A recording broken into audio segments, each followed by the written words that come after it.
Bonjour à tous, madame, messieurs. Nous sommes jeudi et c'est la 4e édition de la revue des grandes unes de la semaine. Merci d'être encore des nôtres ce matin.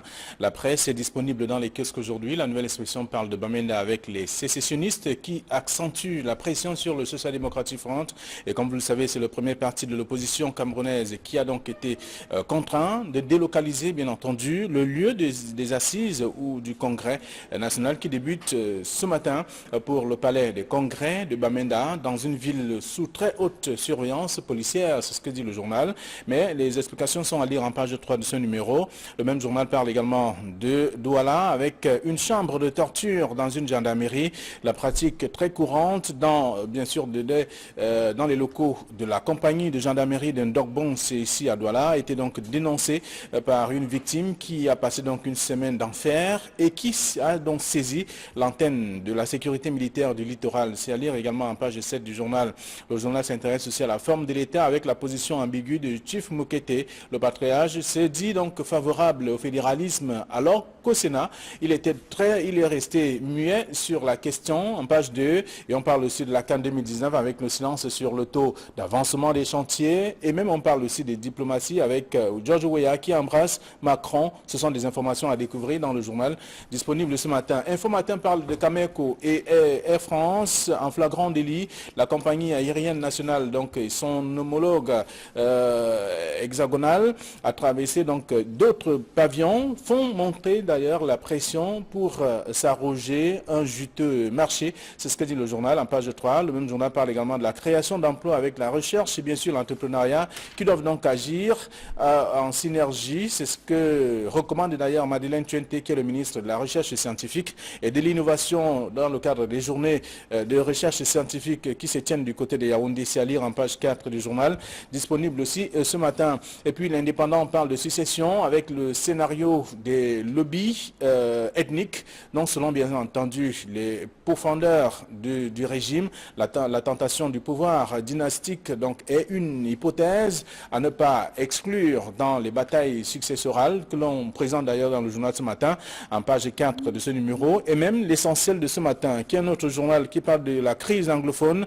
Les ambazoniens menacent le Social Democratic Front, on le voit également dans le journal, en page 4 bien sûr, qui s'intéresse aussi à la santé avec des médicaments made in Cameroun, qui sont donc désormais disponibles aussi, c'est dans le même journal disponible ce matin. Et voilà, que se passe-t-il en tout cas à l'université de Yaoundé 2, ce doctorat qui fait donc problème, c'est ce qu'on lit aussi dans le dossier de la page 7 à la page 10 du journal, l'essentiel disponible dans les kiosques ce matin. Et puis l'anecdote s'intéresse aussi à la santé avec à la une, on parle des myomes, la cote d'alerte donc signalée aujourd'hui avec également des chiffres qui font peur et la situation qui continue bien entendu d'alarmer les populations, beaucoup plus les femmes qui n'arrivent plus à procréer à cause notamment des myomes à découvrir dans le même journal disponible ce matin qui parle également du tribunal qui annule bien entendu la sanction du CNC à découvrir dans ce même numéro.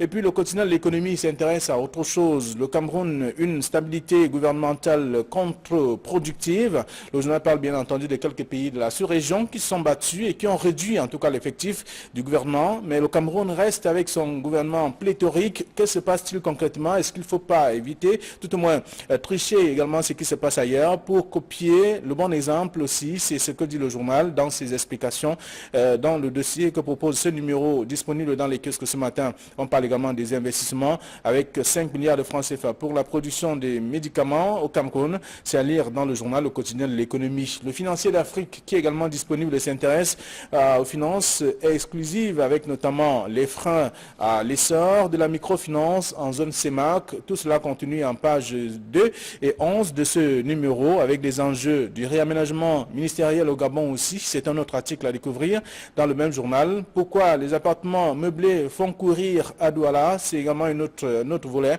à lire dans le même journal. Le financier d'Afrique et puis mutation qui est dans les kiosques parle donc des primaires au Social Democratic Front avec une question: pour qui vote le RDPC? Avec des visages du Social Democratic Front qui sont présentés par ce numéro disponible dans les kiosques ce matin. Voilà ce que la presse presse nous propose, celle que nous avons reçue à notre rédaction. Camille est sur ce plateau, bonjour.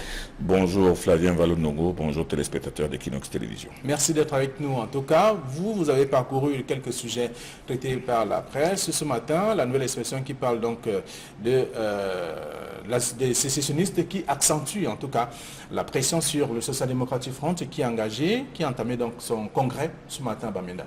Oui, le congrès du SDF est engagé ce matin, mais nous en avons parlé ici mardi, quand il a été question de cette banderole annonçant le congrès affiché juste devant le domicile de Ni John Frondi, qui avait été brûlé par des inconnus et qui, entre-temps, avait passé le temps à balancer des posts et des messages selon lesquels ils n'accepteraient pas que le congrès du SDF se tienne en Ambazonie, parce qu'ils estiment que le Bamenda se trouve en Ambazonie. Bien évidemment, on a aussi écouté la réponse de John Frondi. Il dit que nous les attendons, ils ne sont pas plus maquisards que nous. Je suis plus maquisard que... Mais aujourd'hui, avec tout de même ce congrès qui ne se tient plus au sein de l'église presbytérienne, comme c'était prévu, parce que les pasteurs de l'église avaient eu peur de voir leur église brûlée. Ils ont gentiment demandé à John Frondi d'aller tenir son congrès ailleurs. John Frondi est donc allé le tenir à la maison, du parti de Bamenda. Et ce qui fait qu'aujourd'hui, on se trouve dans une situation où John Frondi, patron du leader du deuxième parti au pouvoir au Cameroun, parti de l'opposition, qui est en train de tenir un congrès entouré de militaires. C'est-à-dire que c'est la psychose. Cette psychose, en fait, c'est une psychose qui donne la température de l'ambiance de toute la région du Nord-Ouest. Parce qu'aujourd'hui, si même le SDF, composé c'est le SDF dans son fief, à Bamenda, en Taïkon, en plein département du Nord-Ouest, qu'on croyait être le bastion inexpugnable du SDF. Si lui-même ne se sent plus en sécurité là-bas, ça veut dire qu'il y a un problème aujourd'hui. Et ce problème-là, John Frondi est obligé aujourd'hui de tenir son congrès sous la protection du BIR. Voilà, donc on va dire quoi? Que John Frondi perd un peu la côte? Non, il ne perd pas la côte. Il ne perd pas la côte. En fait, vous savez ce qui se passe à Bamenda aujourd'hui. Il faut aller faire un tour à Bamenda. À Bamenda, le climat est vraiment délétère.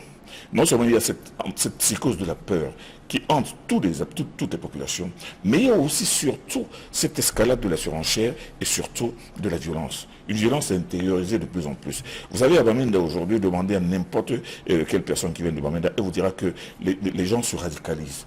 Il y a une chaîne de télévision, je ne sais pas si ça s'appelle Ambazonia TV ou quelque chose comme ça, qui passe des messages de plus en plus virulents. Et on le voit d'ailleurs dans le journal L'Essentiel ce matin qui parle des Ambazoniens qui menacent davantage le Social Démocratique Front. Ils menacent le Social Démocratique Front, mais ils menacent la paix au Cameroun, ils menacent la stabilité au Cameroun, ils menacent la paix civile. Et moi je vous dis que si John Frondi lui-même a été obligé d'être sous la protection de l'armée, c'est parce que la menace de l'Ambazonie se fait de plus en plus pressante. Il est vrai que de l'autre côté, en face, les forces de l'ordre sont en train de prendre les dispositions idoines, mais toujours est-il que la psychose de la terreur, de la peur, s'installe de plus en plus, non seulement au sein des populations, mais au sein de cette population qui elle-même se criminalise. Je dis, demandez à Bamenda, les gens ont de plus en plus tendance à tenir un langage violent. Et je ne comprends pas pourquoi, jusqu'à présent, les autorités, le gouvernement, qui a été si prompt à couper Internet il y a quelque temps, à tort ou à raison, aujourd'hui ne peut pas trouver le moyen de couper le signal de cette chaîne qui enflamme chaque jour les esprits du côté du Nord-Ouest. Très bien. Alors, lorsqu'on fait le tour de la nouvelle expression avec notamment le titre de ce matin, les sécessionnistes accentuent la pression sur le Social Democratic Front. On lit également L'Essentiel, le journal qui parle des Ambazoniens qui menacent davantage le SDF. On va également se poser une question, la même question que se pose Mutation de ce matin. Pour qui vote le RDPC dans le cadre des primaires du Social Democratic Front? Dans le cadre des primaires du Social Democratic Front, on peut se poser cette question par rapport à ce titre lui-même qui est ambigu. Le RDPC, vous savez très bien que le RDPC est fortement majoritaire au niveau des exécutifs communaux et que si l'on s'en tient à cette seule évidence, on réalisera que les résultats de cette élection sénatoriale seront pratiquement les mêmes que ceux de l'année dernière. Ça veut dire que partout où il y a des élus municipaux RDPC, là où les élus municipaux RDPC sont majoritaires, forcément les sénateurs ne pourront être que RDPC. Vous savez très bien que le RDPC avait fait quelques cadeaux au SDF en demandant des consignes de vote pour le SDF dans certains. C'est-à-dire que cette mesure, on s'en souvient, avait fait sursauter et avait fait rigoler et ricaner toute la République l'année dernière. Tout simplement pourquoi? Parce que dans certaines régions, le SDF n'était pas représenté. Mais il fallait absolument qu'il y ait des sénateurs RDPC. Mais toujours est-il qu'aujourd'hui, les gens se demanderont toujours, et l'histoire retiendra, se demanderont toujours pourquoi on n'a pas attendu qu'il y ait un nouvel exécutif dans les communes. Parce que ceux qui avaient voté les sénateurs il y a 5 ans, ce sont les mêmes qui sont obligés de voter les sénateurs, alors qu'eux-mêmes vont aller aux élections dans quelques jours.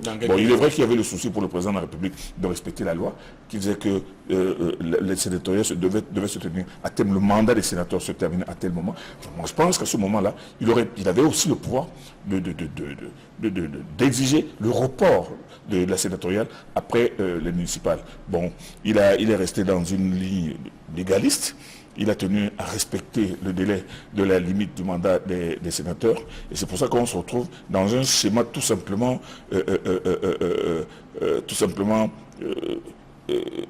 trivial.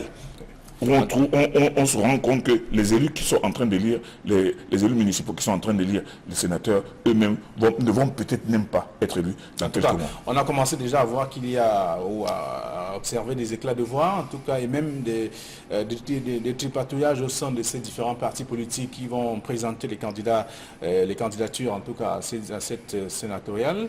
Et aussi, on observe qu'au lendemain, au terme de ce congrès du Social Democratic Front, qui fait d'ailleurs le tour de la presse ce matin, c'est pour avoir non seulement le changement d'homme dans les différents démembrements du parti, mais avoir le candidat qui va représenter ce parti politique à la prochaine élection présidentielle. Oui, mais le candidat, on sait très bien dans les partis, ce n'est pas tellement difficile. Et vous savez très bien qu'il y a très peu de partis qui auront la capacité, même qui auront les moyens, ou qui répondront aux critères de présentation d'un candidat à la présidentielle. Mais seulement pendant qu'on est encore là, il y a quand même quelques partis forts de leur représentativité à l'Assemblée nationale, forts de leur représentativité au Sénat, forts même de leur prégnance sur le plan national, sur le plan politique national, peuvent prétendre à affronter Paul Biya à l'élection présidentielle. Mais de là à dire que c'est le grand chamboulement, le grand chambardement, les gens se battent. Non, les gens se battent pour participer à l'élection, mais on sait très bien que le résultat est connu. En tout cas, donc la nouvelle expression parle donc de ce qui se déroule à Bamenda avec les sécessionnistes et qui accentue la pression sur le SDF. Il y a l'essentiel ce matin qui parle des ambazoniens qui menacent également le Social Democratic Front et une question de mutation de ce jour. Pour qui vote donc le RDPC, les informations à lire, se fait un tour dans les kiosques ce jeudi. Le même journal, la nouvelle expression s'intéresse à autre chose parlant de la forme de l'État avec la position ambiguë de Chief Mokete. On sait, depuis quelques jours quand même, les tabloïds ne cessent de revenir sur les différents pans, les volets évoqués par ces derniers, alors qu'il a passé pratiquement tout un temps au Sénat sans se prononcer sur la question de la crise anglophone. Chief Mokete est un personnage qui a connu toute l'évolution du Cameroun. Il a presque 100 ans. Donc vous pensez bien qu'en 1960, quand le Cameroun accéda à l'indépendance, il avait tranquillement la trentaine, la quarantaine. Hein. Donc c'est quelqu'un qui connaît le cheminement du Cameroun, qui a vu le Cameroun naître, évoluer, avancer. Bon, et aujourd'hui, membre du RDPC, sénateur nommé au Sénat, on s'attendait qu'il soit quelqu'un de beaucoup plus proche du président de la République, peut-être pour lui apporter des suggestions, vu son âge, vu sa maturité, vu peut-être même sa position de sage. Il a trouvé une suggestion, celle-là. Oui, mais la suggestion, ce n'est pas une suggestion, c'est une affirmation aujourd'hui. Au moment où le débat a chauffé dans ce pays, où l'on parlait et de fédéralisme, et de décentralisation, et d'autres choses, lui n'a rien dit. Il est resté muet comme une carpe. Il avait la possibilité de rencontrer le chef de l'État, parce que lui, il peut le rencontrer, vu sa position de notable, grand notable de la République, notable de sa région, parce qu'il est quand même du Sud-Ouest. C'est un chef traditionnel du Sud-Ouest, de premier degré. Il pouvait le faire. Il pouvait même impulser, je sais pas moi, une sorte de plateau, de dialogue, hein, pour pouvoir voir dans quelle mesure on peut discuter en fait de cette nuance entre la décentralisation et le fédéralisme, qui lui-même, le fédéralisme est une forme de décentralisation, mais le fédéralisme n'est que la forme la plus extrême du fédéralisme. Alors, on a vu des gens sur ce ici au Cameroun, la semaine dernière, quand on a lu son interview sur 3 pages, où il affirme froidement que lui, il est partisan d'un fédéralisme à 10 États.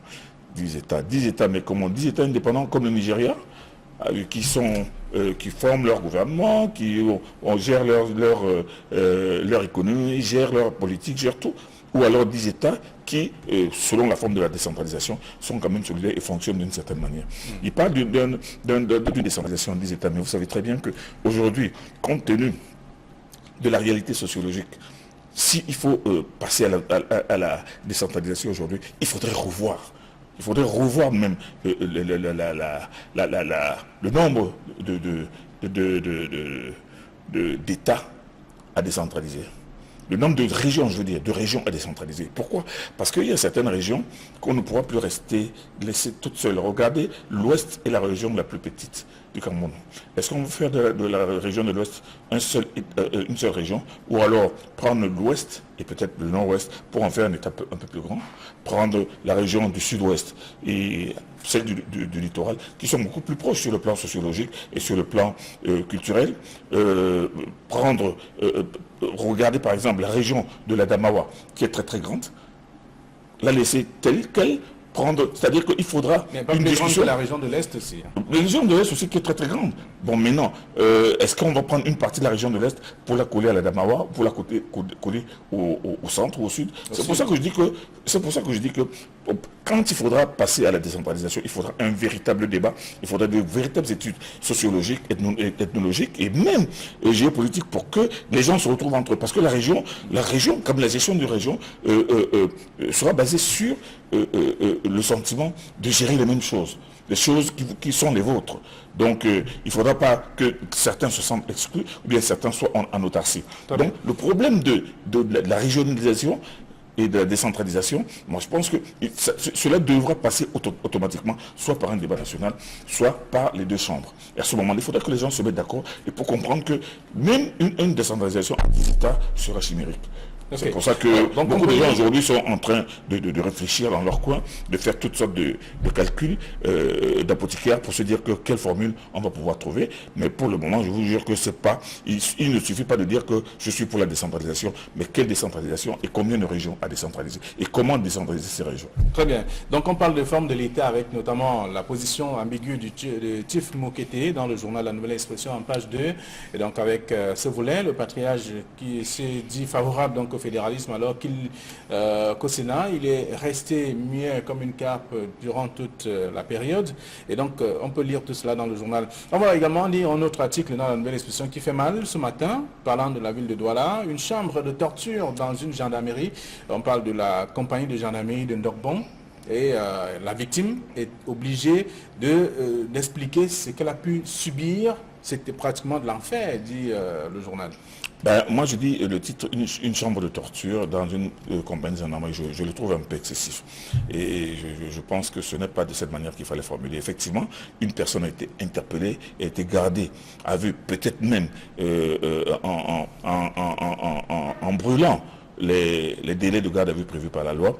Elle a été torturée, ça s'est prouvé sur ses mains, sur ses pieds, sur son état physique. Mais de là à dire à présenter la compagnie unie de gendarmerie de Bassa comme une compagnie qui avait une salle de torture, c'est-à-dire où il n'y a fait que... c'est pas le premier cas. Non, ce n'est certainement pas le premier cas. Et je dis que la torture n'est pas quelque chose qui n'existe pas au Cameroun. Mais je suis en train de dire que cette personne a été torturée par un gendarme, pas des enquêteurs, qui est responsable. Mais de là, c'est-à-dire que je ne voudrais pas qu'il y ait un amalgame et que l'on puisse présenter une chambre de torture. Parce que quand on dit une chambre de torture, ça veut dire qu'au-delà de ce monsieur, d'autres personnes sont dans cette chambre spéciale avec peut-être un matériel. Ils sont passés sûrement. Moi, il a pu voir ce que le public devra... Non, ce que le public devra retenir, c'est qu'un individu a été arrêté, interpellé, gardé et torturé par des gendarmes. Et moi, je sais, à ce niveau, comment je voudrais qu'on fasse ce distinguo. Il ne faudrait pas qu'on fasse ce distinguo en disant que cette forme de torture existe. Non, il a été torturé. Il a été torturé, certainement, au vu et au su de ses collègues, vous comprenez. Et quand on regarde même les raisons pour lesquelles il a été interpellé, vraiment, elles sont tout simplement hilarantes. Elles donnent envie de grimper au mur. Mais toujours est-il que ce cas, qui n'est pas un cas isolé, et ça arrive, et c'est récurrent, on trouve cela dans des campagnes de gendarmerie, comme même dans des commissariats de police. Moi, je ne peux pas vous parler de ce qui se passe dans un commissariat, du côté de Douala-Nord, où on arrête même quelqu'un sur la base d'éléments que l'on va préparer pour les présenter au procureur de la République. Donc moi je dis que aussi bien les gendarmes, il y a des gendarmes ripoux et des policiers ripoux qui font mal leur travail, mais moi je ne voudrais pas que l'opprobre soit jeté sur la gendarmerie ou sur la compagnie de gendarmerie, dans une cellule précisément. Vous savez, une compagnie de gendarmerie, c'est une unité qui gère plusieurs brigades. La compagnie est une unité qui gère plusieurs brigades. Et seulement, cette unité-là qui existe, qui a vu passer de nombreux responsables, l'actuel responsable de la compagnie de gendarmerie vient d'arriver, et certainement que ces choses même ont dû peut-être se passer à son insu. Non, pas son insu. Peut-être qu'il savait qu'il se passe quelque chose. Mais c'est pour ça que je dis que c'est un individu. Moi, je pense qu'un individu torturé à la gendarmerie aurait été beaucoup plus juste. Très bien. Alors, donc, c'est dans le journal La Nouvelle Expression. On peut également lire l'article et même le témoignage même de cette victime contenu dans le journal en page 7. Donc, une chambre de torture dans une gendarmerie, parlant notamment de la compagnie de gendarmerie de Ndorbon. C'est ici à Douala. Alors, autre chose pour sortir de ce programme, on parle du journal indépendant, succession, le scénario des lobbies ethniques, on le voit dans le journal avec ce qui se prépare, c'est une hypothèse à ne pas exclure, selon bien sûr l'hebdomadaire. Il y a des moments où je me pose des questions sur ces journaux qui parlent de succession, en parlant d'une personne qui est en train de se présenter pour 7 ans encore à la présidence de la République. Donc ça veut dire de vous parler de la succession dans 7 ans. Moi, je peux me poser la question. Mais ce que je suis en train de dire, c'est que... Tout peut changer. Oh, tout peut changer. La grande question plutôt que les gens devraient se poser, ou bien les analystes, ou ceux qui veulent faire de la prospective, devraient se poser, c'est de se demander que pourrait-il se passer si, par exemple, aujourd'hui, maintenant, dans quelques heures, il arrivait que le président de la République ne soit plus en mesure de faire face ou de gérer ses responsabilités. Je touche du bois. Alors ça, que pourrait-il se passer? Le président de la... comment on appelle ça là? Celui qui vient d'être nommé chef constitutionnel. Le président du Conseil constitutionnel. Le président du Conseil constitutionnel pourra-t-il jouer le rôle que lui donne la Constitution, à savoir gérer la transition? Le président, mais alors ce président lui-même n'a même pas encore de bureau, il n'a même pas encore pris ses fonctions, il n'a même pas encore tout son personnel. Pourra-t-il par exemple faire face à une situation comme celle-là? Le président du Sénat pourra-t-il lui-même faire face à cette situation, puisque la personne indiquée n'est pas encore en place? Voilà des questions, autant de questions que l'on peut poser. Mais quand on lit par exemple ce journal est en train de se dire qu'il y a des gens qui envisagent une succession monarchique. Ils mettent à la première page de leur journal la photo de Franck Biya. Et si c'était pour préparer la population à vivre... Préparer la population en voir Franck Biya prendre la place de son père. Le Cameroun n'est pas le Gabon. Le Cameroun n'est pas le Togo. Vous comprenez? Mais moi je pense que le Cameroun a certes un système qui est là depuis 1960 et précisément dans le cas d'espèce depuis 1982 qui ne pourra certainement pas imposer au Cameroun le fils de son père. Encore que M. Franck Biya, on ne l'a jamais vu s'afficher publiquement comme on a vu par exemple Fort et Nyassimé qui a été ministre, qui a été conseiller de son père, qui a été de tous les voyages de son père, comme on a vu au Gabon avec Ali Bongo qui a été ministre de la Défense, qui a été ministre de plusieurs départements. Donc Franck Biya, que l'on soupçonne d'être destiné à prendre la place de son père, ce monsieur, moi je ne pense pas qu'il pense à la politique ou qu'il pense même à cela. Mais il y a des gens qui estiment que pourquoi pas Franck? Donc le Cameroun n'est ni le Togo ni le Gabon. Mais ce que je veux dire, c'est que nous avons une constitution, nous avons des lois, nous avons aussi des personnes qui aiment ce pays. Ils savent très bien que en cas de disparition du chef de l'État, en cas d'une succession que l'on devra gérer d'urgence, il faudra trouver une solution qui permette à tous les Camerounais d'être d'accord, mais pas de nous retrouver dans une situation où on va trouver un père qui prend la place un fils qui prend la place de son fils tout simplement parce que ça devrait être comme un héritage. Alors, donc c'est à lire dans le journal en page 4 ce matin, parlant notamment de ce scénario des lobbies ethniques, qui peut être une hypothèse, en tout cas à ne pas exclure, selon bien sûr le journal, dans les batailles. C'est le journal qui le dit. C'est le journal qui le dit. Donc, alors, un mot juste sur le journal Anecdote qui parle des myomes, la code d'alerte signalée, on le voit, avec notamment l'article de ce matin, pour dire que les femmes ont davantage de problèmes, celles qui n'arrivent pas à procréer à cause des myomes. Justement, de plus en plus, on rencontre de femmes qui ont des myomes dans l'utérus. Je peux même vous dire que j'ai l'une de mes filles qui était enceinte, et pendant que le fœtus était dans le ventre, il y avait des myomes. C'est-à-dire qu'il a fallu gérer cette situation jusqu'à son accouchement. Donc je vous dis que ce problème-là est très préoccupant, et les responsables de la santé suivent cela de près, invitent les femmes à aller à l'hôpital rapidement. Alors, et à subir des traitements, parce que ce fléau, parce que c'est devenu un fléau, s'intensifie de plus en plus. Très bien, alors j'invite les femmes en tout cas à lire l'article du journal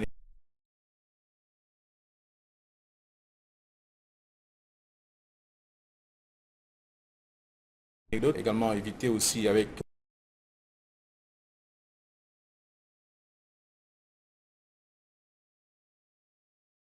ça commence à devenir une habitude, mais c'est très, très laborieux. Ça va changer. Nous sommes pour le changement. Alors, merci à vous également. Merci de rester sur Equinox.